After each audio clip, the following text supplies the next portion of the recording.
We are following breaking news tonight regarding the consolidation of U.S. media power. The announcement of trilateral talks involving the United States, Russia, and Ukraine in Abu Dhabi represents a landmark development in the protracted conflict that erupted in February 2022.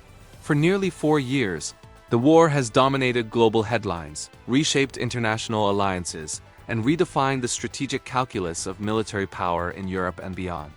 These talks, the first of their kind involving direct trilateral engagement, signal not only a willingness to explore diplomatic avenues, but also the complex interplay of geopolitical pressures that each participant must navigate. Analysts have long noted that the inclusion of the United States in these negotiations is a critical variable, reflecting both Washington's central role in supporting Kyiv and the broader international stakes tied to the conflict. From the outset, the geopolitical backdrop against which these talks occur is exceptionally complex. Russia's invasion of Ukraine in 2022 was, in many ways, a culmination of unresolved tensions stemming from the post-Soviet era, the NATO expansion debate, and the struggle over Ukraine's orientation between East and West. For Moscow, the war has been framed domestically as a defensive measure to protect Russian-speaking populations and strategic interests in eastern Ukraine, particularly in the Donbas region. Simultaneously, for the United States and its allies, the war represents a clear breach of international norms, an existential challenge to European security, and a test of the post-Cold War liberal order.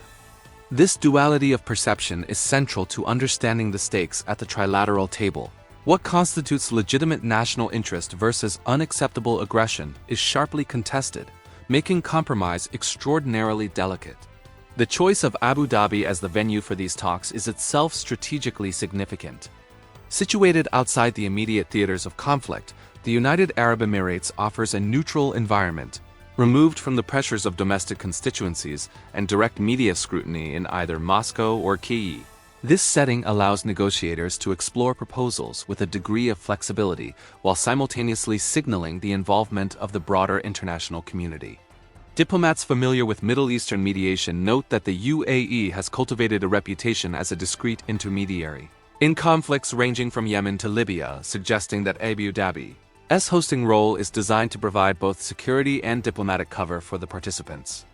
Furthermore, the UAE's participation subtly reflects the shifting multipolarity of international relations, where traditional Western-dominated frameworks are complemented by emerging actors willing to facilitate dialogue in high-stakes crises. Central to the discussions is the unresolved territorial question, particularly over the Donbas and Crimea regions. Russia's insistence on territorial concessions as a precondition for any agreement reflects a strategic calculus that prioritizes perceived security buffers and domestic political legitimacy. For Moscow, any retreat is politically sensitive, given the narrative of protecting Russian lands and the consolidation of nationalistic support that the conflict has generated. Conversely, Ukraine's position is shaped by the imperative to safeguard sovereignty and prevent the international normalization of territorial acquisition through force.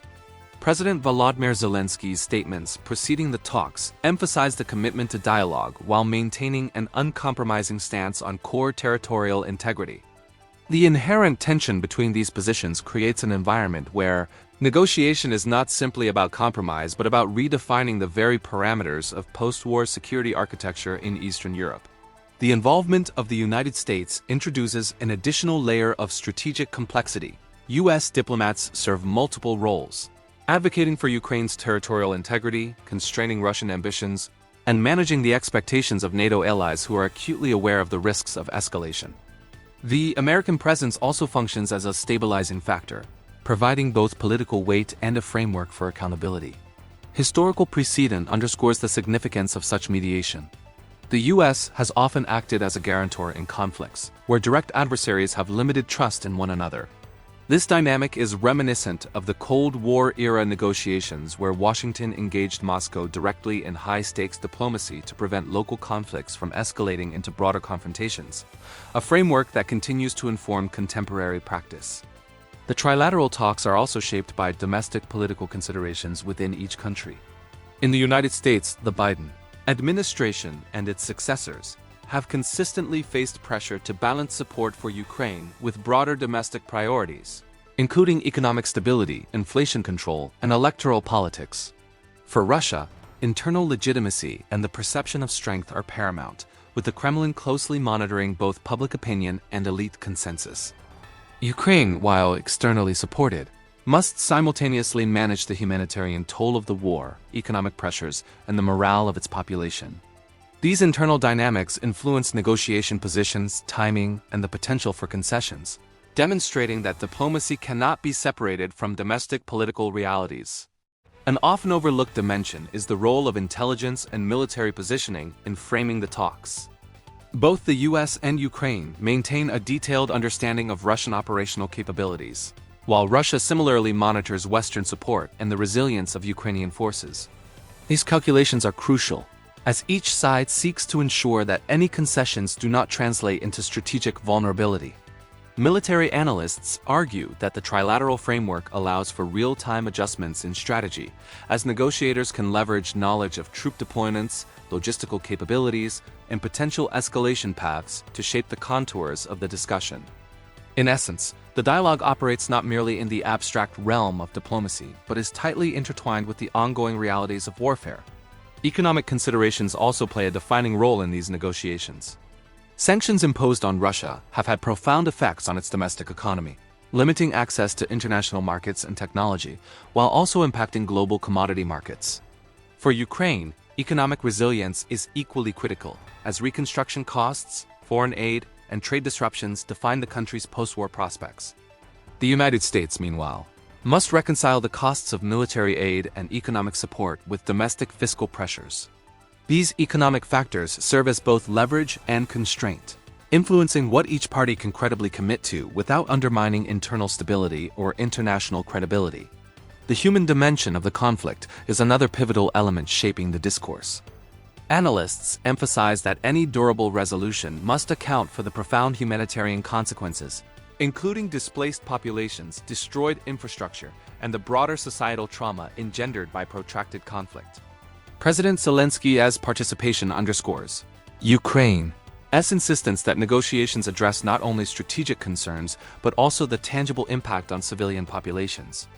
The United States similarly frames its involvement around principles of human rights and international norms, advocating for mechanisms that prevent further escalation and protect vulnerable communities. For Russia, the human narrative is intertwined with domestic media narratives, portraying military operations as protective measures, which complicates the reconciliation of domestic and international perspectives in talks.